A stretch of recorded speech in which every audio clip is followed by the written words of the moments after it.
그러면 음절의 끝소리 규칙만, 음절의 끝소리 규칙만, 어, 끝소리 규칙이요. 적용되지 않아. 적용되지 않고 그냥 연음합니다. 연음이라는 말이 뭔지를 알게요. 여기다가 이렇게 답을 써주면 돼. 얘의 결론은 그거야. 그럼 얘를 써볼게요. 예시. 이러면 입하고 이가 만났어요. 그러면 이 자체, 입을 가리고 이 자체를 보시면 돼요. 그러니까 우리가 품사를 배웠기 때문에 이는 뭐예요, 사실? 도사죠. 그럼 얘가 형식이다라는 게 단번에 보이거든요. 그러면 이걸 어떻게 하면 되냐면 앞에 음절의 끝소리 규칙이 적용되지 않았다고 했으니까 바뀌지 않는 거예요. 변동이 없는 거야. 그냥 그대로야. 바뀌지 않아. 바꾸지 않아요. 바꾸지 않고 그대로 피읍을 자, 우리 저번 시간에 했었죠? 첫 소리 이응은 빈자리라고 했어요? 자, 빈자리에 피읍을 갖다 꽂습니다. 바꾸지 말고 꽂아요, 그냥. 그럼 발음해 볼까요? 그치? 이 피라고 발음. 알겠죠? 요게 헛받침과 쌍받침이 모음으로 시작하는 형식 형태수를 만났을 때의 일인 거예요. 다시 정리하면, 자, 모음인데 뜻이 없는 모음을 만났어요. 그러면 바꾸지 마세요. 그 받침을 바꾸지 말고 오른쪽에 있는 첫 소리 이응. 그 사실 이응 아니죠? 오른쪽에 있는 첫 소리 장식용 동그라미에다가 받침을 그냥 갖다 꽂으시면 됩니다. 알겠죠? 주저하지 말고 이 피가 되는 거예요. 여기서 가장 중요한 포인트는 뭐냐? 그럼 얘가 지금 음절의 끝소리 규칙이 일어났나요? 그치? 음절의 끝소리 규칙이 일어나지 않은 겁니다. 음절의 끝소리 일어나려면요. 피읍이 비읍으로 바뀌었어야 돼요. 그러니까 얘는 변동이 없어요. 음운의 변동에 해당이 안 되는 거야. 자, 이렇게 되는 겁니다. 그래서 다음 시간에는 우리가 뭘 할 거냐면 선생님이 계속 물어볼 거야. 얘들아, 꽃받침이나 쌍받침이 모음으로 시작한 형식 형태수를 만나면 어떻게 되니? 이렇게 물어보면 여러분들은 나한테 그때는요. 그 받침을 그냥 오른쪽에 있는 첫 소리 동그라미에다가 갖다 꽂으면 돼요. 이렇게 쉽게 설명하시면 돼요. 아니면 그냥 연음하면 돼요. 이렇게 설명하면 돼. 그럼 나는 또 물어보겠지. 그러면 걔는 음절의 끝소리 규칙이 일어난 거야? 일어나지 않은 거야? 그대로 바뀌지 않고 그대로 연음됐기 때문에 변동이 일어나지 않은 겁니다. 이렇게 대답이 여러분들 입으로 대답이 나오셔야 돼요. 그렇게 돼야 공부가 되는 거거든요. 그러니까 아무런 생각 없이 다다다다다 쓰는 건 아무런 의미가 없어요, 여러분들. 쓰고 다시 입으로 블라블라블라 하면서 내가 선생님이 이 4번 사항에 대해서 질문을 했을 때 내가 한 번도 막히지 않고 대답을 할 수 있을까? 이에 대한 의문점을 가지면서 공부를 하셔야 돼요. 대답이 나오셔야지 됩니다. 이거 대답 안 나오면 시험 못 봐요. 50점 맞습니다. 장담이에요. 장담이에요. 자, 이번에는 살짝 바뀌었어요. 꽃받침이나 쌍받침이 모음으로 시작하는 실질 형태의 소를 만난다네요. 그죠? 그러면 실질 형태소는 우리가 또 했단 말이죠. 그럼 얘는 뭐가 있어요? 그치? 뜻이 있어. 그치? 그러면 해볼게요. 그러면 어떻게 되냐? 음절의 끝소리 규칙이 적용이 돼요. 그러고 나서 연음을 합니다. 자, 얘는 적용이 돼요. 그럼 얘를 해볼까요? 입 위를 해볼게요. 그러면 위는 사실 딱 품사를 이래서 배운 겁니다. 이 뜻이 있냐 없냐 하면 또 애들이 위가 뜻이 있나 이렇게 물어. 위랑 아래가 있잖아.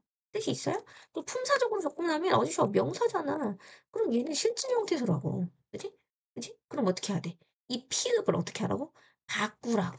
뭐로 바꿔? 그치? 비읍으로 바꾸라고.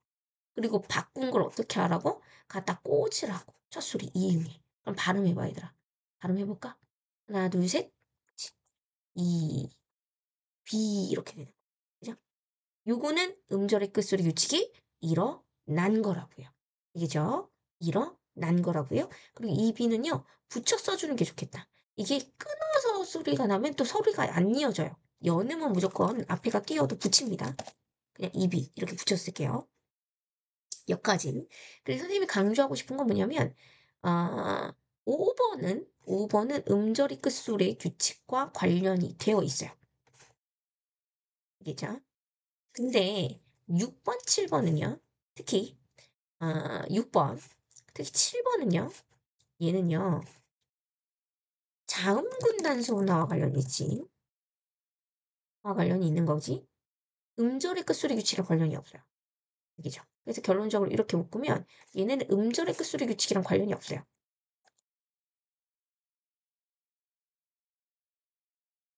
알겠죠? 그지? 자, 그 다음에 거기 보자. 그럼 볼게요. 덧받침이에요, 얘는.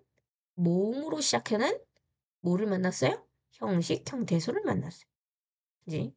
자, 그러면 어떤 영상이 있나 한번 해볼게요. 이러면 자, 어떻게 되냐면 오른쪽 받침 있죠? 왼쪽, 오른쪽 있을 거 아니야. 오른쪽 받침을 연음하면 됩니다. 뒤의 첫소리 이응으로 연음해요. 꽂으시면 되고요. 그 다음에 왼쪽 자음 있죠? 왼쪽 받침 그대로 적어야 돼요. 버리면 안 됩니다. 알겠죠? 그리고 오른쪽 받침이 시옷인 경우이죠. 얘는 쌍시옷으로 연음하셔야 돼요. 알겠죠? 그냥 연음하는 게 아니라 이 경우는 된소리 되기가 적용됐다라고 보는 학교가 있어요. 이렇게 정리해 볼 수가 있고 그러면 여기 옆에다가 얘를 한번 적어 볼게요. 그러니까 지금 여러분들 이 노트가 다 빈 줄로 돼 있죠? 이 빈 줄을 어떻게 해야 돼요? 다 채워야 돼요. 다 채워야 돼. 빼곡하게 채워가면서 필기를 할 거야. 자, 여기다가 한번 해볼게요. 닭 2예요. 예를 들어볼게요. 그럼 어떡하라고? 오른쪽이니까 기억이잖아? 기억을 왼쪽, 그지? 첫 음절의 오른쪽에 받침인 기억을, 그지? 오른쪽의 첫 소리로 갖다 올려, 그지? 그러면 닭이가 될 거라고 생각하자? 근데 여기서 중요한 거, 왼쪽 거 버리지 말고 어떻게 하라고? 달기라고 하라고. 우리 닭이라고 많이 해. 근데 틀려. 달기가 맞는 거야. 알지? 그 다음에 또 하나 예를 들어볼게요. 넉으로라는 말이 있어요. 그러면 이거 똑같아요? 오른쪽 자음을 연음시키면 돼요. 근데 얘가 연음되는 자음이 시옷이잖아요. 그러면 넋으로 이렇게 얘기한다. 알겠지? 근데 이거를 왜 된소리 내기라고 하냐면 기역과 시옷이 만났어요. 그래서 뒤에 있는 시옷이 쌍시옷으로 발음되는 건 된소리 대기의 법칙 중에 하나예요. 그래서 이거는 된소리 대기가 적용됐다라고 볼 수 있습니다. 학교 선생님마다 관점이 좀 다르세요. 요거는 좀 여기서 된소리 대기를 적용할 수 있습니까? 라고 물어보는 건 좋은 태도야. 얘가 쌍시옷으로 발음이 안 되는 건 아니에요. 근데 얘를 된소리 되기에 넣을 것이냐, 그냥 하나의 연음의 현상 중의 하나로 볼 것이냐라는 관점이 좀 달라요. 근데 수능의 관점은 얘를 된소리 되기로 봅니다. 알겠죠? 자, 그 다음에 겹받침이 모음으로 시작하는 모음이 있죠? 실질 형태수가 있어요. 그지? 그럼 실질은 뭐야, 얘들아? 뜻이 있지. 뜻이 있는 애들을 만나잖아요? 뜻이 있어요. 무조건 뭔가 변동이 일어납니다. 근데 겹받침과 관련된 거는 장군 단순화예요. 장군 단순화는 교체가 아니고 탈락 현상에 속하거든요. 그래서 일어난 뒤 연음해요. 이렇게 보시면 되고 예를 들어서 보면 앞, 앞에 한번 해볼까요? 자, 그러면 얘를 아이고 미안해요. 그럼 얘를요 끊어서 생각을 해볼게요. 자, 요거 요것만 먼저 해보시면 돼요. 요거의 애는 그치? 형식이잖아. 뜻이 없잖아. 그치? 뜻이 없어. 그럼 어떻게 하라고? 그냥 연우야. 그럼 얘부터 해. 그러면 얘는 어떻게 소리 나? 앞에 소리 날 거야. 괜찮아? 근데 문제는 닭 앞할 때 앞 있지? 얘가 뜻이 있단 말이야. 그지? 얘는 또 실질이야. 뜻이 있어. 그럼 어떻게? 자단이 일어난 다음에 연음이야. 그냥 줄일게. 자음군 나주나. 자단 후 연음 하는 거야. 그러면 얘를 자단시켜봐. 그럼 어떻게 말해? 닭이네? 그치? 그러면 기억이 연음이 되는 거잖아. 그치?